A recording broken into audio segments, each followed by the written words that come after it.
Bonjour tout le monde, je me présente Paul Simard.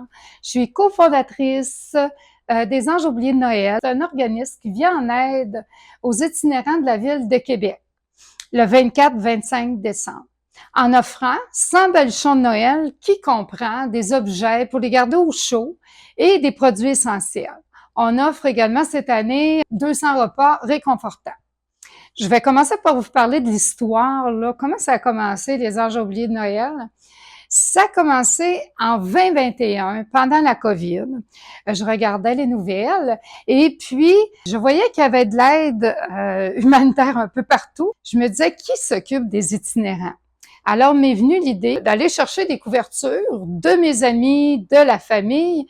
Et puis, j'ai vu que la réponse était tellement rapide que là, je me suis dit, ben pourquoi pas rajouter des sacs à dos, des bas chauds, des tuques, des mitaines, foulards.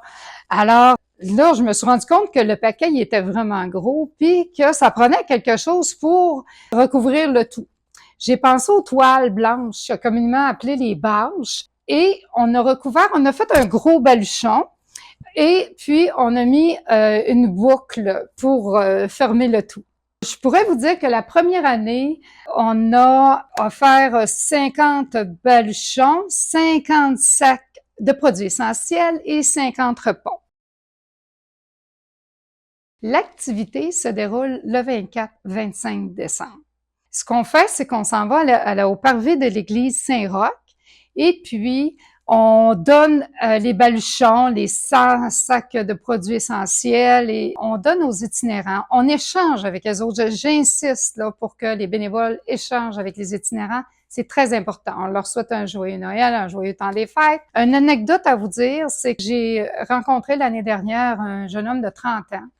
Je lui dis joyeux Noël et puis il me répond ça fait longtemps que je me suis pas fait dire joyeux Noël. Fait que là, ça m'a touchée. Je l'ai pris dans mes bras, je l'ai serré et puis je lui dis je te souhaite vraiment un joyeux Noël. On vit toutes sortes de choses, des moments magiques pendant cette activité-là.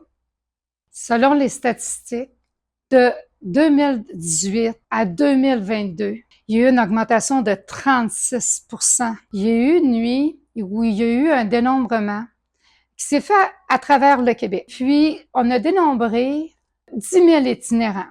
Ce nombre-là ne représente pas vraiment le chiffre exact parce que c'est seulement les itinérants qui ont été vus cette nuit-là. Cette année, on aimerait doubler les repas, donner 200 repas. On aimerait également rajouter des bottes et des manteaux. Pourquoi des bottes? Une autre anecdote, un autre fait, malheureusement. L'année passée, il y avait une personne qui était en sandales, pieds nus. Il faisait à peu près moins 20 dehors. On s'est dit, on peut pas faire ça. Il faut avoir des bottes quand on va livrer. Et puis, il y a aussi que les repas, j'en ai manqué l'année dernière, malheureusement. Donc, les gens me demandaient des repas et j'en avais pas assez. Je tiens à remercier tous les bénévoles. On est rendu à 50 bénévoles. Sans eux, ben, le projet ne pourrait pas avoir lieu. J'ai 2 collaboratrices qui sont là depuis le début. Merci Hélène Simard. Merci Joanne Foisy. Et cette année, nous avons un ambassadeur, Louis-Raphaël Robuchon. J'aimerais également remercier tous nos commanditaires. Sans eux, ça pourrait pas se faire non plus. Moi, ce que je voudrais vous dire, là, avec les statistiques que je vous ai parlé tout à l'heure, derrière chaque chiffre, il y a plusieurs histoires, il y a plusieurs vies. Aujourd'hui, je fais appel à vous tous pour nous aider à continuer notre action. Chaque don peut faire une différence. Sur ce, je vous souhaite un joyeux temps des fêtes.